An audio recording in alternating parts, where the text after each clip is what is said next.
pembelajaran? Nah, sebelum kita memulai pelajaran, seperti biasa, alangkah baiknya kalau kita berdoa terlebih dahulu. Dan di sini mungkin berdoa itu akan dipimpin oleh KM-nya. Silakan bagi KM untuk memimpin doa terlebih dahulu. Sebelum mulai pelajaran, alangkah baiknya kita berdoa terlebih dahulu. Berdoa, mulai.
Hadir.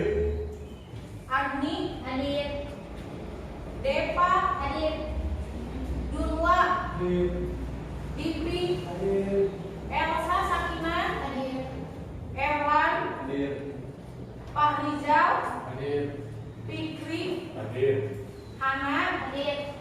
Helsi Hadir. Karina. Sakit. Sudah berapa hari Karina sakit? 2 hari. Kemarin. Kita doakan ya, semoga Karina itu cepat sembuh. Amin.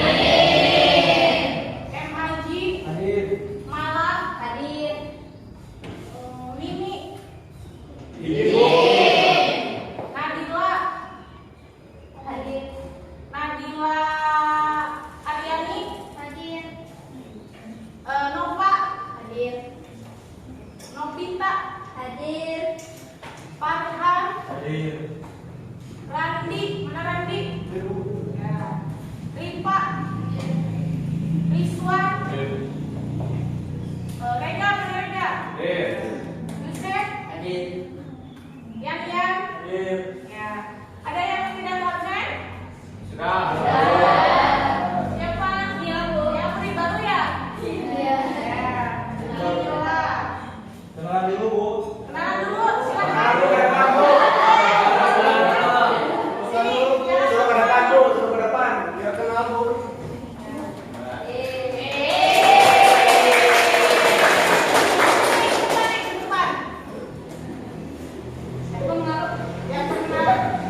Nama Mila Adrisa, asal dari kita dari Cibinong.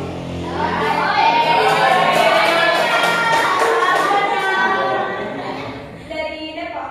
Oh iya dari Depok ya. Di sini tinggal sama nenek. Oh sama nenek. Ya, terima kasih. Perkenalkan ya, ini teman baru. Namanya siapa tadi? Mila. Saya bergabung dengan teman-teman ya. Nah, oke, absensi sudah. Silahkan siapkan visi kalian, siapkan semangat terbaik kalian. Dan sebelum itu, ibu mau membahas dulu materi yang sudah kemarin kita pelajari. Kemarin itu kita itu mempelajari mengenai apa? Materi apa? Zaman praaksara. Zaman praaksara. Nah, zaman praaksara itu apa? Coba siapa yang mau mengajukan nama? Apa itu zaman praaksara? Silakan. Kamu sendiri. Ya boleh. Untuk mengulas materi yang kemarin dipelajari,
Masuknya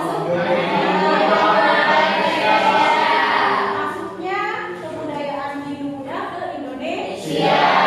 Coba aku mau bertanya, Hindu dan Buddha sama tidak? Ada yang menyebut sama, ada yang menyebut beda. Ya. Nah, jadi kemarin kita itu membahas di praaksara kepercayaan bangsa Indonesia itu apa? Ya. Dinamisme. Bisa dijelaskan apa itu animisme, apa itu dinamisme? Coba siapa angkat tangan? Coba Pipi berdiri. Jadi itu mungkin Ya. sebelumnya mau izin untuk kepercayaan ini sendiri kepercayaan pada manusia yang dimana kepada roh-roh gitu. Ya, itu berarti animisme. Kepada benda-benda yang dianggap mempunyai kelebihan sehingga bisa memberikan sesuatu terhadap orang ini. Oh iya, tepuk tangan ya. Jadi sebelum kita bangsa Indonesia mengenal yang namanya agama Hindu Buddha, lebih dulu itu kepercayaan ya tepatnya. Jadi animisme dinamisme itu bukan agama tepatnya, tetapi Kepercayaan. apa tadi kata Dimpi? Animisme itu kalau dinamisme ya percaya kepada batu atau benda-benda tertentu. Kalau kalian mempercayai terhadap pohon benar itu sama. Itu sama berarti kalian keyakinannya itu adalah dinamisme. Gitu dong. Jadi di pagi hari ini kita itu harus belajar ceria ya. Supaya ilmu yang kita dapat itu bisa lebih baik.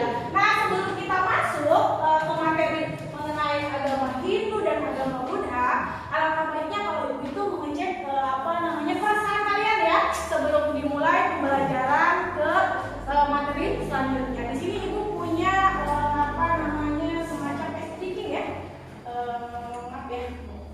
Dan di sini ada 4 kategori ya, kategori perasaan. Yang pertama itu ada apa? Yang kedua? Yang ketiga?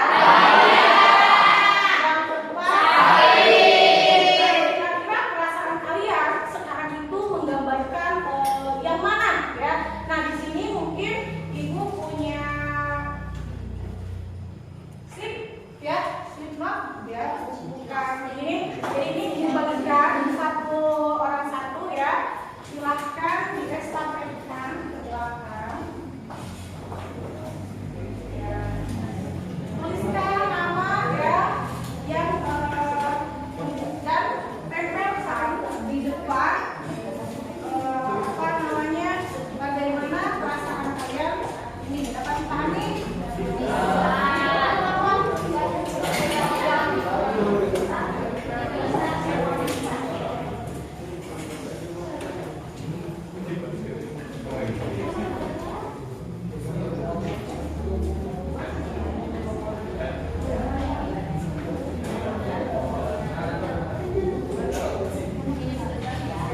Ini kurang berapa? Udah semua bagian? Silahkan diestafetkan ke belakang.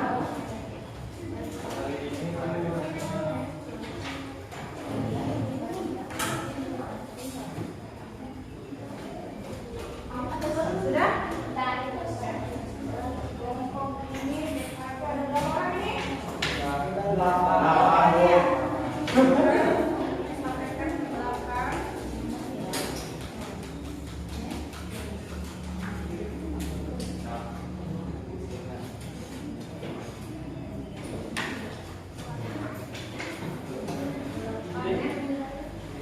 Sudah kebagian semuanya? Silakan tulis nama dan tempelkan di pinggir ya, di pinggir. Misalnya perasaan kalian saat ini sedang marah, terus misalnya bahagia sebelah mana ini, kalau ini ke sini sedih, sakit, marah, bahagia. Silakan ya. Ya, ibu kasih waktu 1 menit ya, cukup tidak? Ya, silakan. Tempatnya di mana, Bu? Kalau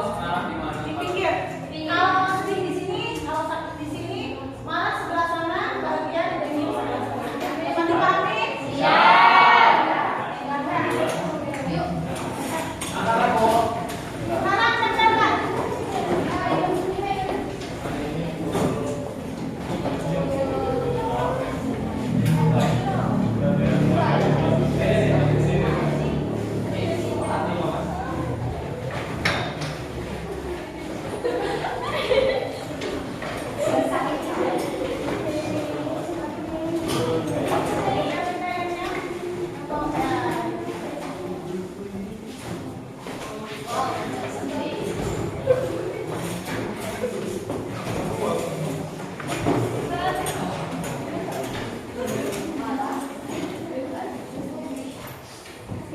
sekarang di sini kalian sudah menyampaikan ya satu perasaan ya. Kita berikan ini adalah satu perasaan. Satu perasaan di sini, berarti di sini marah ada 4 orang ya.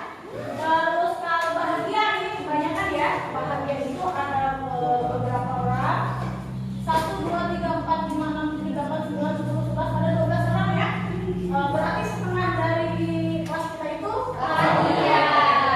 Selanjutnya sedih itu ada 5 orang, terus sakit juga ada 5 orang. Oke, di sini ibu mau perwakilan saja ya. Ya. Nah, ibu mau tahu satu perasaan kalian itu apa alasannya kalian itu memiliki perasaan. Contoh ibu mau ngambil di sini bahagia. Punya Depa, silakan Depa ke depan. Ke depan Bu ya, ke depan. Oke. Ini nih Depa. Coba Depa ini kartunya. Silakan gambarkan perasaan Depa. Kenapa Depa ya? Oke, izin untuk menjelaskan kenapa saya memilih bahagia karena di pagi hari ini di mata pelajaran sejarah tentunya dari bersama ibu bersama teman-teman saya bahagia karena bisa sekolah lagi dan juga karena saya hari ini banyak kejadian yang membuat saya happy ibu jadi saya memilih bahagia tapi itu rahasia. Rahasia berarti bahagianya dengan titik ya. Enggak.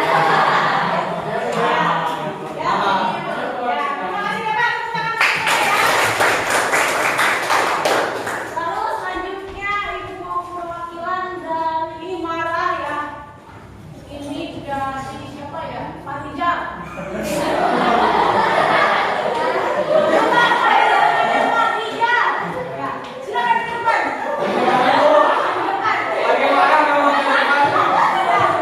Ini dari mukanya itu sudah takut ya.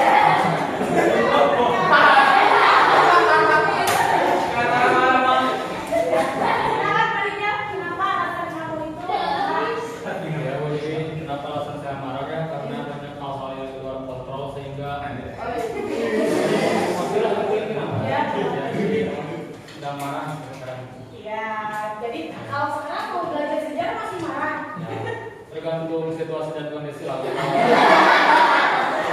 ada yang menipu nanti saya mungkin baikkan.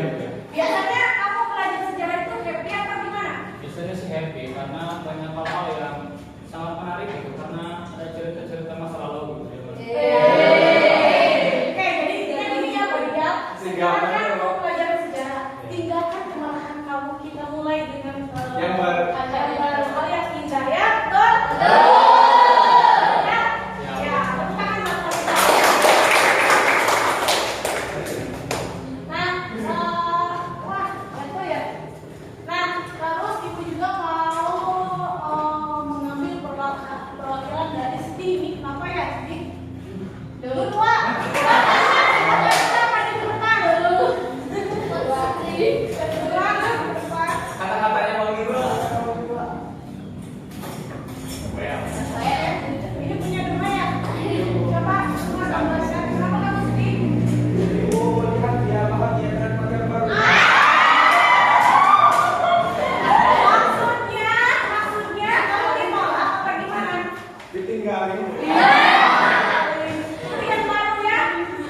Dan yang Ada baru. rekomendasi ya Bu? Ada banyak ini cewek-cewek cantik di sini. Kok jadi kurus Don? Tapi masalahnya ceweknya mau tidak. Ya, cuma ikhlas saja.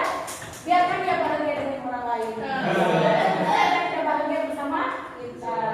Kita mulai pembelajaran yang menyenangkan. Lupakan dia. Kita mulai pembelajaran sejarah yang menyenangkan. Terima kasih kan. Selanjutnya, wah, itu sakit ya. Siapa ya? Wah. Silakan. Dianya apa Rega? Ya Rega aja. Nih. Silakan Rega maju ke depan. Sakit apa? Ini punya Rega. Sakit apa?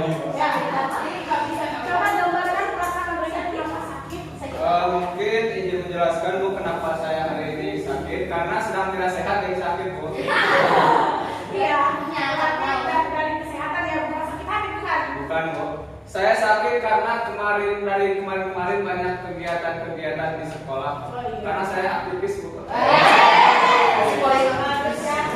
Jadi nanti mungkin malam jangan gadang ya, Reda, biar badannya itu sehat ya. Cukup ya? Ya, terima kasih Reda.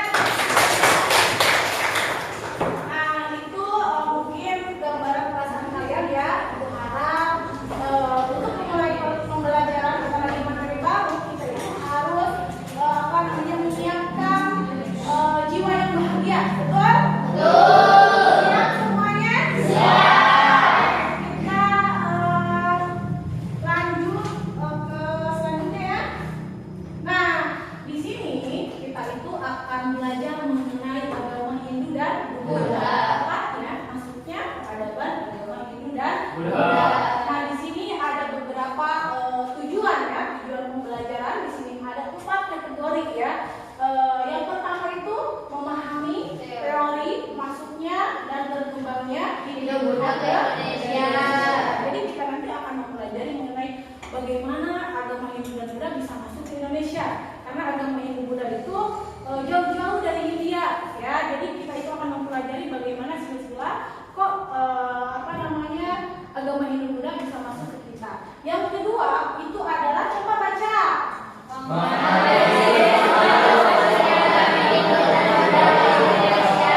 Ini lebih ke menganalisis pengaruh ya, pengaruh setelah masuknya agama Hindu Buddha, pengaruh-pengaruh apa saja dalam bidang-bidang apa saja yang mempengaruhi kehidupan bangsa Indonesia.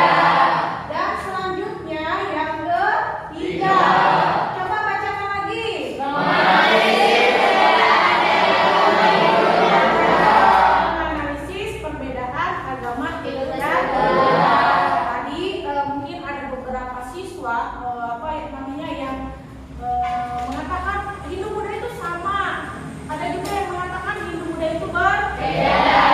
Nanti kita bahas ya supaya kalian mengetahui apa itu agama Hindu, apa itu agama Buddha.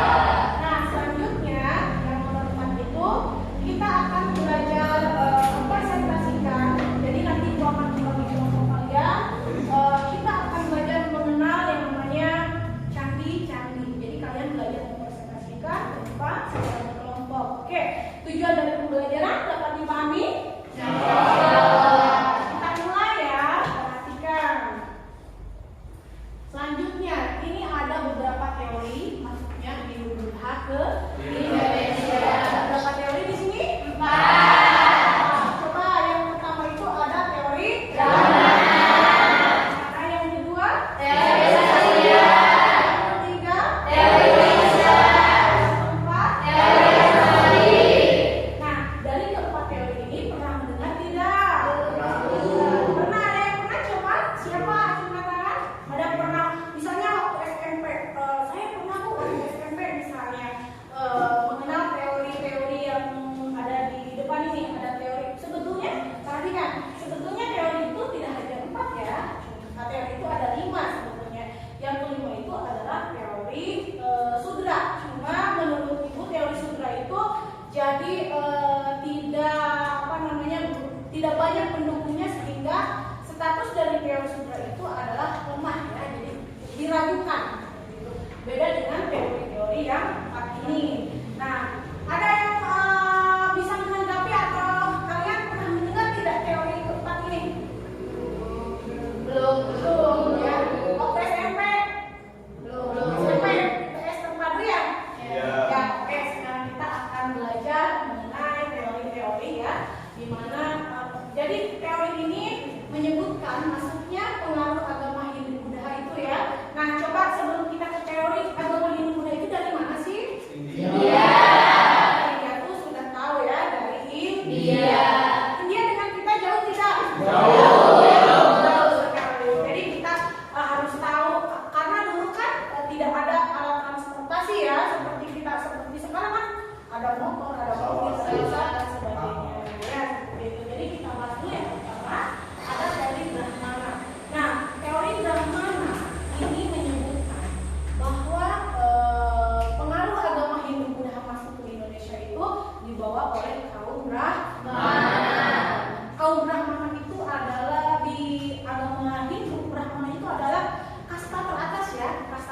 atas, di mana Brahmana itu adalah orang yang ahli dalam agama Hindu, ya. Bisa dikatakan kalau di Islam mungkin setara dengan Ulama. ya, seperti itu ulama, ya. Nah, kalau teori Brahmana itu adalah orang yang sama, ya, orang yang pintar dalam ahli agama, tetapi agama Hindu. Nah, jadi teori ini mengatakan bahwa agama Hindu itu masuk ke Indonesia itu dibawa oleh kaum Brahmana yang diundang oleh orang Indonesia, khususnya kepala suku, ya, yang diundang oleh kepala suku. Tujuannya itu untuk menyamakan status kepala suku dengan raja-raja yang ada di Indonesia. Ya, jadi itu menurut teori Brahmana. Jadi agama Hindu itu masuk ke Indonesia itu dibawa oleh para Brahmana. Itu adalah kelebihan, bisa dikatakan kelebihan, tapi ada kurangnya, ya, ada kurangnya. Jadi masuk akal, ya. Jadi agama Hindu masuk ke Indonesia itu diajarkan oleh kaum Brahmana. Masuk akal, kan? Ya. Tapi dari teori ini ada juga kelemahannya, ya. Perhatikan, ada juga kelemahannya. Yang pertama itu kelemahannya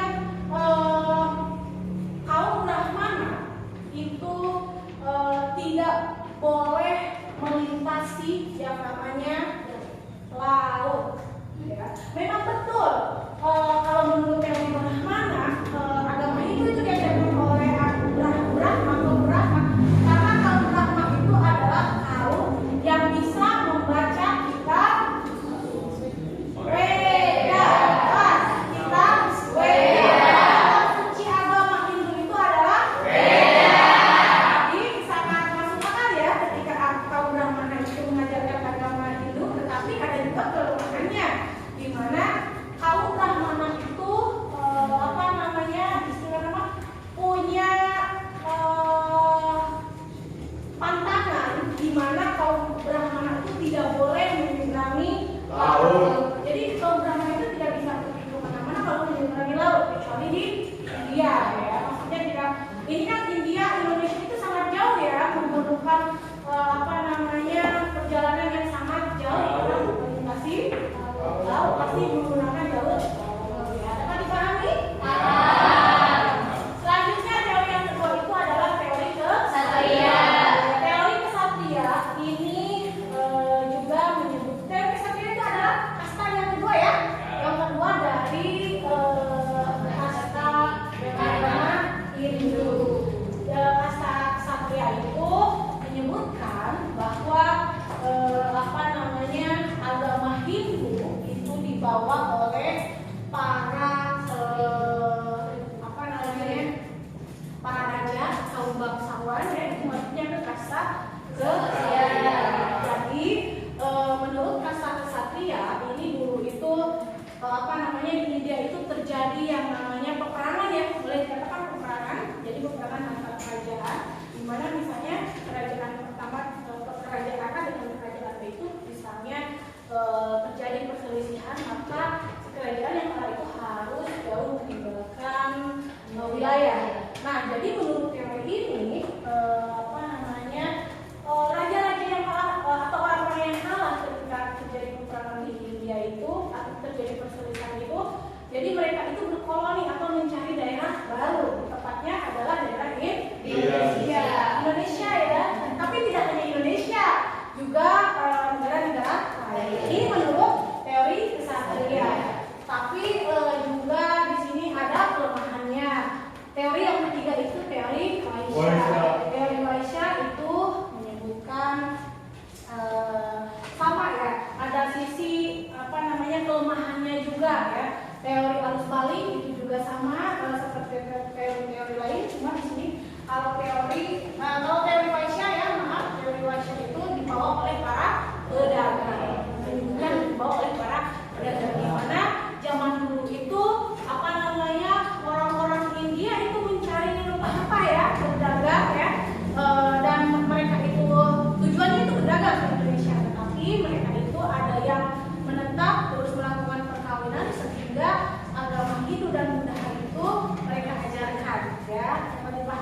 Hindu. Dan mereka balik lagi ke sini. Jadi itu disebutnya teori arus Balik. Coba ada yang ditanyakan? Tidak. Dapat dipahami ya? Jadi dari masuknya agama Hindu Buddha itu dikemukakan oleh 4 teori ya. Dan memang keempat teori ini ada sisi kelemahannya juga ya, seperti itu. Nah kalau kita lihat di sini ya, tadi teori bagaimana kalau itu pribadi sih lebih ke apa ya? Yang ini juga bisa, yang terutama yang ini ya, yang ini dan yang ini menurut ibu ya. Jadi oleh pedagang sama brahmana. Karena apa? Kalau ibu lihat dari sisi peninggalan ya, jadi peninggalan kerajaan Kutai itu adalah kerajaan tertua di India. Jadi peninggalannya itu kan prasasti Yupa ya. Nah prasasti Yupa itu tulisannya adalah huruf Palawa bahasa Sanskerta. Jadi huruf Palawa dan bahasa Sanskerta itu hanya yang bisa menulis dan membaca itu adalah kaum Brahmana. Berarti bisa ya kaum Brahmana itu masuk ke Indonesia dan dengan apa namanya peninggalannya itu adalah prasasti ya. Jadi itu bukti dari agama Hindu itu dibawa oleh kaum Brahmana. Karena kasta yang lain selain Brahmana itu tidak bisa membaca kitab Weda. Dapat dipahami? Selanjutnya pengaruh masuknya agama Hindu ke Indonesia. Coba di sini ada yang bisa memberikan pendapat pengaruhnya apa saja kira-kira? Mungkin saya Ya, coba Pak Hija. Berdiri, biar kelihatan sama teman-teman lain. Ya, jadi untuk pengaruh masuknya agama Hindu Buddha ke Indonesia, yang pertama pada bidang seni dan bangunan terdapat berbagai arsitektur yang sangat luar biasa yang bercorak Hindu khas seperti yang ada di Bali, terutama Pulau Bali yang itu memiliki corak Hindu pada bangunan-bangunannya. Dan juga untuk kepercayaan seperti mana yang kita ketahui bahwasanya banyak kepercayaan di Indonesia yang penganutnya Hindu Buddha Palahama itu merupakan kepercayaan yang cukup besar gitu. Ada di Pulau Jawa terutama. Dan pada bahasa dan tulisan sebagaimana yang banyak kita lihat pada tulisan-tulisan kuno seperti tulisan aksara Jawa itu ya, agak mirip-mirip dengan aksara Palawa kalau tidak salah atau aksara Pranagiri gitu. Dan untuk sistem pemerintahan juga terdapat sistem kasta kalau tidak salah dan sistem kerajaan yang diadopsi daripada bangsa India. Dan untuk sosial dan budaya banyak kesenian atau bukan kesenian itu ya, banyak kepercayaan atau adat istiadat yang ada di Indonesia seperti hari raya Nyepi dan yang lain sebagainya. Itu untuk sosial. Mungkin sekian dari saya. Ya, tepuk tangan. Terima kasih atas pendapatnya. Yang lain coba ada lagi? Ada lagi tidak? Silakan.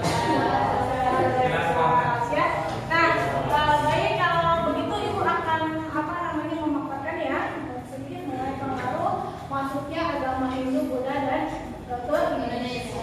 Nah, di sini Bu, pengaruhnya apa saja? Masuknya agama Hindu, Buddha ke Indonesia itu sangat berpengaruh banyak bagi bangsa Indonesia. Nah, yang pertama itu dalam seni bangunan itu sudah jelas ya. Ibu berikan contoh dalam seni bangunan itu seperti candi ya, seperti candi. Kalian pernah ke Jogja? Ya, waktu SMP ya. Nah, jadi kalau kita lihat dari seni bangunan di sini kita berikan contoh seni bangunan itu dalam candi. Candi itu adalah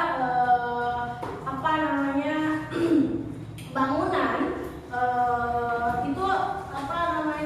bangunan candi itu kan ada candi bercorak agama Hindu, ada bercorak agama Buddha.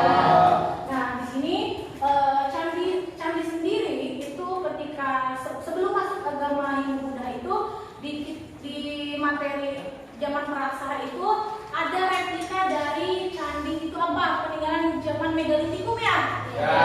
Apa itu? Akulturasi kan? Akulturasi kebudayaan agama Hindu dengan kepercayaan bangsa Indonesia atau kehidupan sosial bangsa Indonesia ketika zaman megalitikum. punden berunda. Ya. Nah, ketika masuk agama Hindu, maka di sini terjadi akulturasi dan jadi antara si punden bunda dengan candi ya. Terus punden kan mirip candi ya. Iya. Betul. Jadi di mana si candi itu dari bawah itu memiliki ruang besar dan semakin ke atas itu mengerucut ya seperti itu. Terus dari segi bangunan ya. Terus dari segi kepercayaan itu sudah jelas ya, kepercayaan dari yang tadinya masyarakat Indonesia itu ya animisme dinamisme sudah masuk pengaruh agama Buddha. Jadi di Indonesia itu masyarakat Indonesia itu juga menganut agama Buddha. Itu pengaruhnya ya. Terus yang ketiga itu bahasa dan tulisan. Kalau bahasa dan tulisan itu sudah jelas. Perhatikan agama. Ketika masuk agama Hindu, masyarakat Indonesia itu sudah mengenal tulisan tidak? Belum. Masih zaman praaksara. Berarti zaman praaksara di Indonesia itu berakhirnya setelah Hindu Buddha. Setelah masuknya agama Hindu Buddha. Aku mau nanya, berarti kalau begitu masuknya zaman aksara antara negara Indonesia dengan India itu lebih dulu mana? India. Lebih dulu India. Nah, jadi ketika pengaruh Hindu Buddha masuk di Indonesia, itu masyarakat di Indonesia itu keluar dari zaman praaksara, di mana masyarakat Indonesia itu mengenal yang namanya aksara atau tulisan. Coba ada yang tahu tidak tulisan pertama yang dikenal oleh bangsa Indonesia? Ada yang tahu? Siapa tadi yang menyebutkan? Acungkan tangan. Siapa tadi? Fikri ya? Tulisan apa Fikri? Huruf Pallawa. Huruf Pallawa. Bahasanya apa? Ya, bagus ya Fikri. Terus dari sistem sosial, kita ke sistem sosial dulu. Sistem sosial itu sudah jelas ya, di mana kehidupan bermasyarakat di Indonesia itu setelah masuknya pengaruh agama Hindu Buddha itu memiliki kasta atau perbedaan. Kasta itu ada berapa?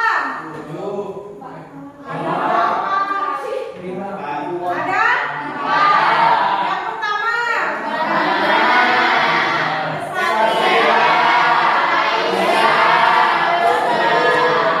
kasta Brahmana itu golongan apa?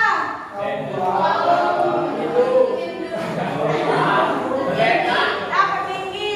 Kesatria?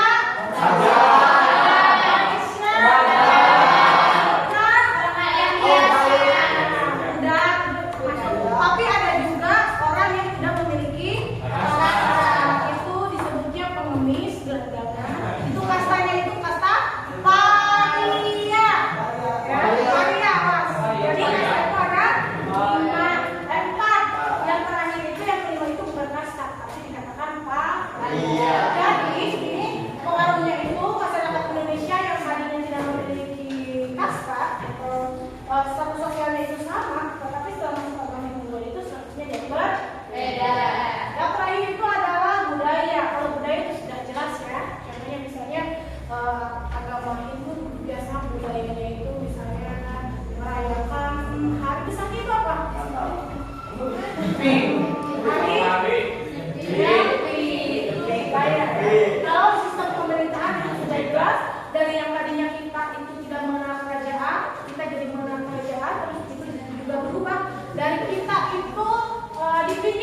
Bagaimana cara berkomunikasi masyarakat Indonesia sebelum datangnya agama Hindu Buddha dari India ke Indonesia? Ya, tepuk tangan ya. Ada yang mau menjawab? Ada yang mau menjawab? Tidak ya. Perhatikan, sebelum masuknya agama Hindu Buddha ke Indonesia, berarti kita itu masih zaman prasaja. Mana manusia itu atau masyarakat Indonesia itu menggunakan bahasa atau menggunakan tulisan. Mereka tidak menggunakan tulisan, dengan bahasa tidak mengenal, mereka itu menggunakan berkomunikasi itu dengan bahasa tubuh, secara ya, dengan isyarat. Cukup Haji seperti itu. Ya, jadi setelah masuknya pengaruh Hindu Buddha, mereka itu mengenal tulisan, mereka itu juga mengenal apa namanya tulisan, juga bahasa ya, yaitu bahasa Sanskrit. Ya. Gimana Haji? Sudah cukup? Paham Bu? Paham ya. Bu, izin bertanya Bu. Izin bertanya Bu, sedikit melenceng dari pembahasan. Sebelum datangnya Hindu Buddha ke Indonesia, duluan mana agama Islam atau duluan mana Hindu Buddha? Kalau ingin tahu pada tahun berapa Hindu Buddha masuk ke Indonesia dan pada tahun berapa juga agama Islam masuk ke Indonesia. Ya, tepuk tangan ya. Jadi sebelum masuknya, dulu mana ya? Tadi pertanyaannya masuknya agama Islam sama agama Hindu. Sudah jelas jawabannya itu adalah agama Hindu.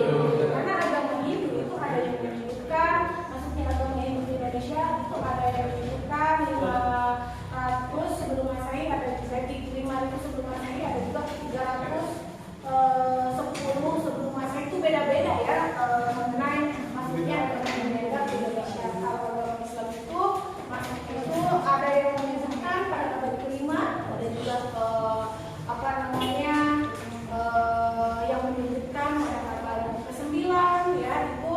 Jadi berita itu contohnya misalnya berita Marco Polo dan sebagainya itu. Jadi mengenai kedatangan agama Hindu dan agama Islam itu masuk ke Indonesia itu ada beberapa versi ya, seperti itu. Dapat dipahami?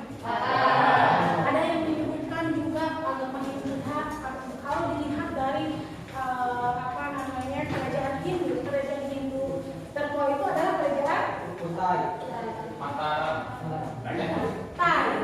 Kerajaan Tai itu berdiri pada abad ke-5 itu apa namanya berarti agama Hindu itu sebelum abad kira-kira lah abad ke-5 gitu. Ada juga yang menyebutkan seperti itu. Jadi itu beda versi ya.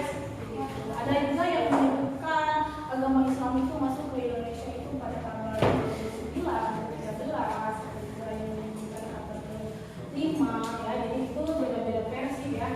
Yang jelas mungkin yang pertama kali ditemukannya kebudayaan Islam itu dengan ditemukannya nisan Fatimah binti Maimun ya di Iran ya, seperti itu ya. Pertanyaannya ya. Terima kasih. Ya, dan selanjutnya perbedaan agama Hindu Buddha itu dari filosofi kelahiran. Agama Hindu, perhatikan agama Hindu itu lahir karena adanya pencampuran antara bangsa Arya dan bangsa Dravida. Dravida itu adalah masyarakat asli bangsa India. Ya, kalau Dravida itu apa namanya bangsa yang datang ke India itu kan dari Asia Tengah kalau tidak salah ya. Nah terus kalau agama Buddha itu diajarkan oleh Siddhartha Gautama ya, dari Siddhartha Gautama. Siddhartha Gautama itu juga dulu awalnya itu adalah agama Hindu ya. Cuma Siddhartha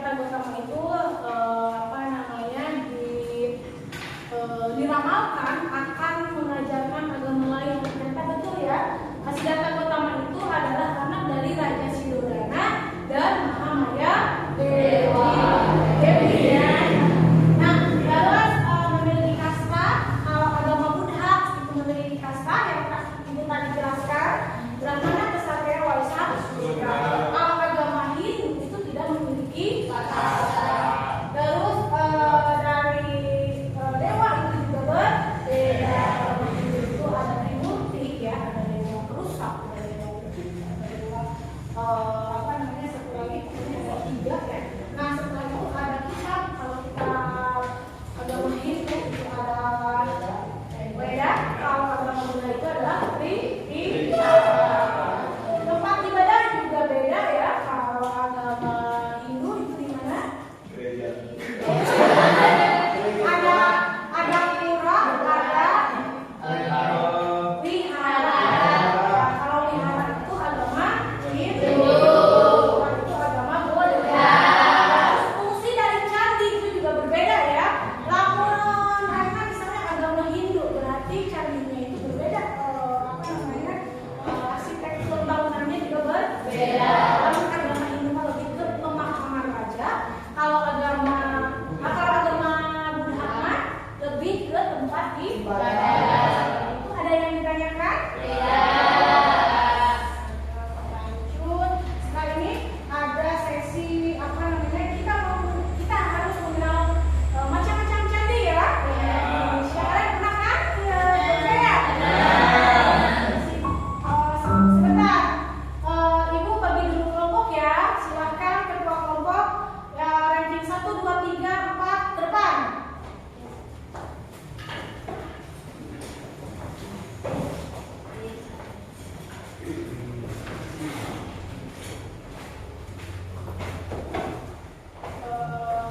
Sini ibu ada KKPD.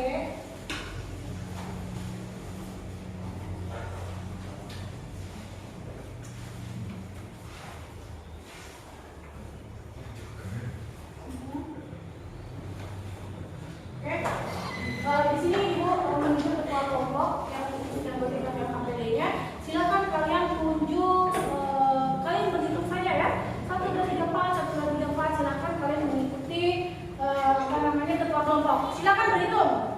1, 2, 4, 1, 2, 3, 4, 1, 2, 3, 4, 1, 2, 3, 4, 1, 2, 3, 4, 1, 2. Oh, berarti ada yang 4 orang, ada yang 5 orang ya, beda-beda nomor kelompok. Silakan kalian duduk berkelompok.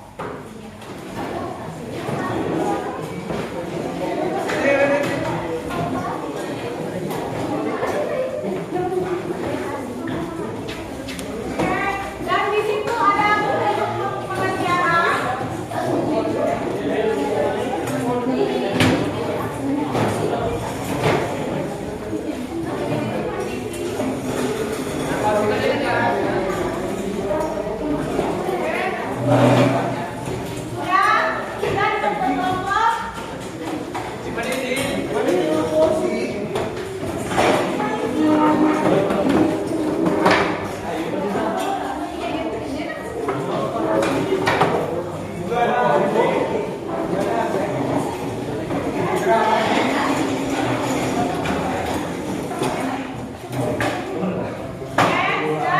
Sudah berkelompok. Sudah duduk berkelompoknya.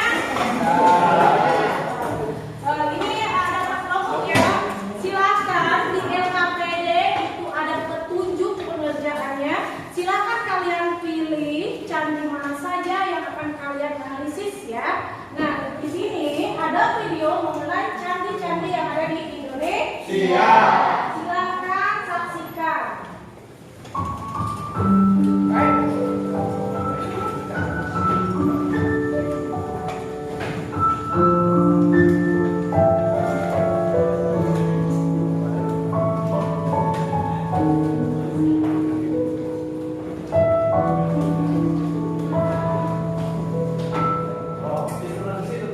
Berkibarlah bendera negeriku, berkibarlah engkau di dadaku, tunjukkanlah kepada dunia semangatmu yang balas membara. Aku ingin juara ini.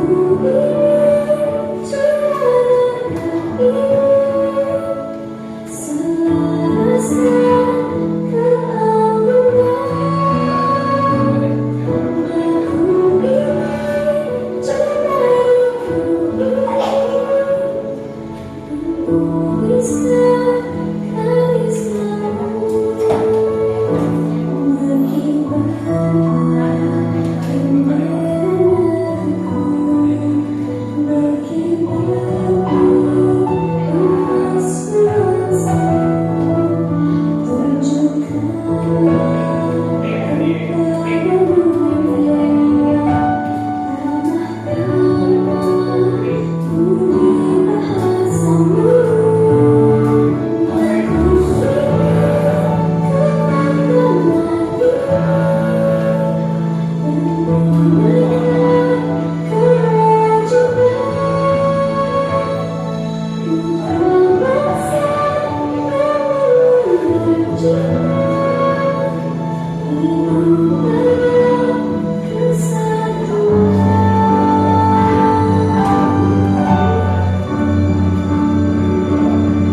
Oke,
sudah?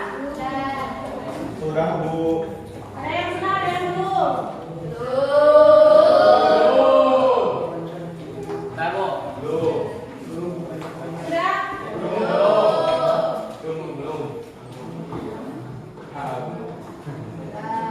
Siapa yang mau ke depan? Ini perwakilan kelompok saja, nanti menilainya di rumah. Kalau yang lain ya satu kelompok saja. Ya kelompok siapa silakan ke depan. Semua tuh. Satu orang saja. Ya. Yuk, ya Pak.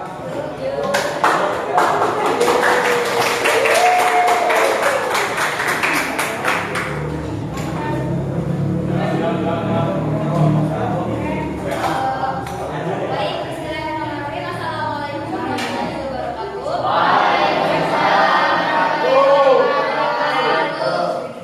Di sini tidak perlu perkenalan lagi karena kita sudah kenal bersama-sama. Tapi di sini saya sebagai perwakilan dari kelompok 1 akan mempresentasikan tentang analisis candi yang tadi kita tonton bersama-sama. Kelompok 1 memilih Candi Borobudur dan Candi Prambanan. Baik, di sini ada 3 pertanyaan. Yang pertama, kelompok 1 juga harus mengetahui macam-macam candi. Tadi sudah mengetahui macam-macam candi. Namun di sini kami hanya membawa 2 candi saja seperti yang Ibu katakan. Kemudian yang kedua, menjelaskan perbedaan bentuk candi. Nah, di sini yang pertama yaitu Candi Borobudur berbentuk punden berundak yang terdiri dari 9 teras bertumpuk yang mencakup 6 teras berbentuk bujur sangkar dan 3 pelataran berbentuk bundar. Salah satu ciri khas candi ini adalah relief batu yang mengelilingi dindingnya terdapat kurang lebih 2.600 relief lebih. Dan kemudian yang kedua ada Candi Prambanan berbentuk tinggi dan ramping sesuai dengan arsitektur Hindu pada umumnya dengan candi Siwa sebagai candi utama memiliki ketinggian 47 meter menjulang di tengah kompleks gugusan candi-candi yang lebih kecil. Jadi Candi Prambanan yang utamanya itu ada di tengah-tengah dan dikelilingi dengan candi-candi yang kecil. Kemudian yang ketiga, sejarah dari Candi Borobudur dan Candi Prambanan. Di sini sedikit saja ya untuk yang utamanya. Candi Borobudur pertama kali dibangun atas inisiatif Raja Samarangkuda tahun 824 Masehi dan selesai dibangun menjelang tahun 900 Masehi pada masa pemerintahan Ratu Pramodawardhani, putri Raja Samarangkuda.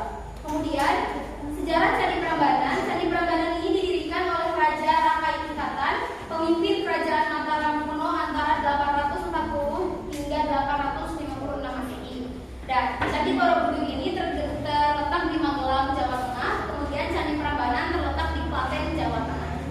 Mungkin sekian dari presentasi tentang Candi Borobudur dan Prambanan dari kelompok 1. Ada pertanyaan?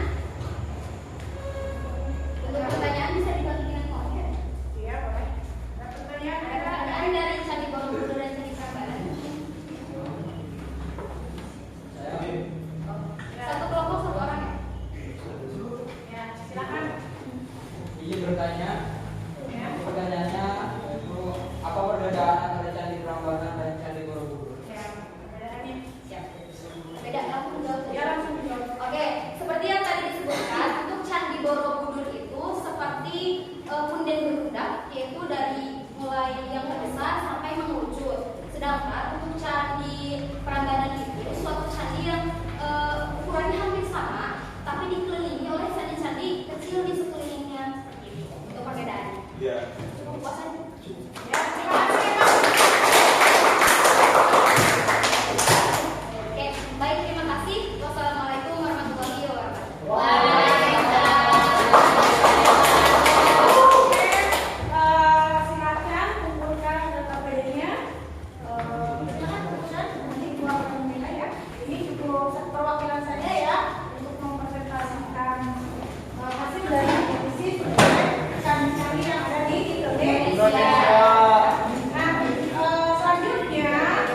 Kelompok mana? Ya ada Pak, kelompoknya di satu kelompok ini saja. Silakan.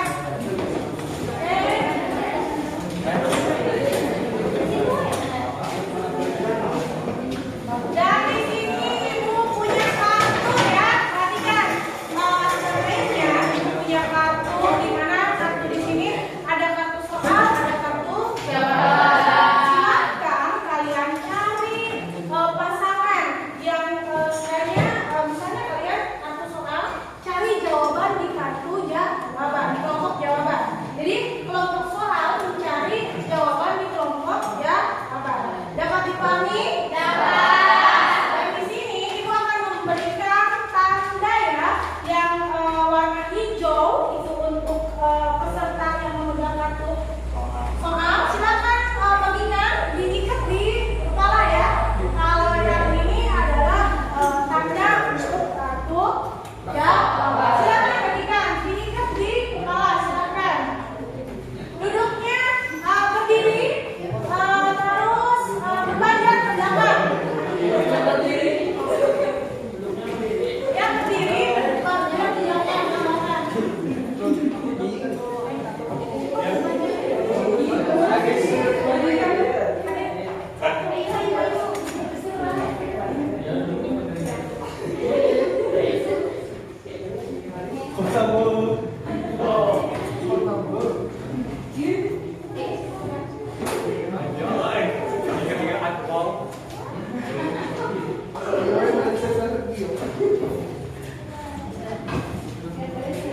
Silakan,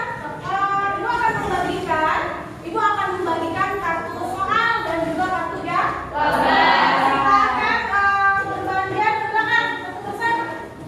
Bergantian.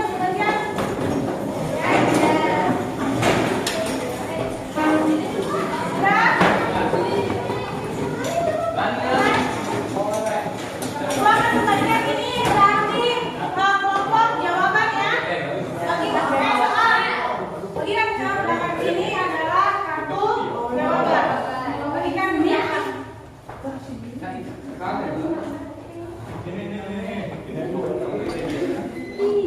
Sudah? Sudah? Belum.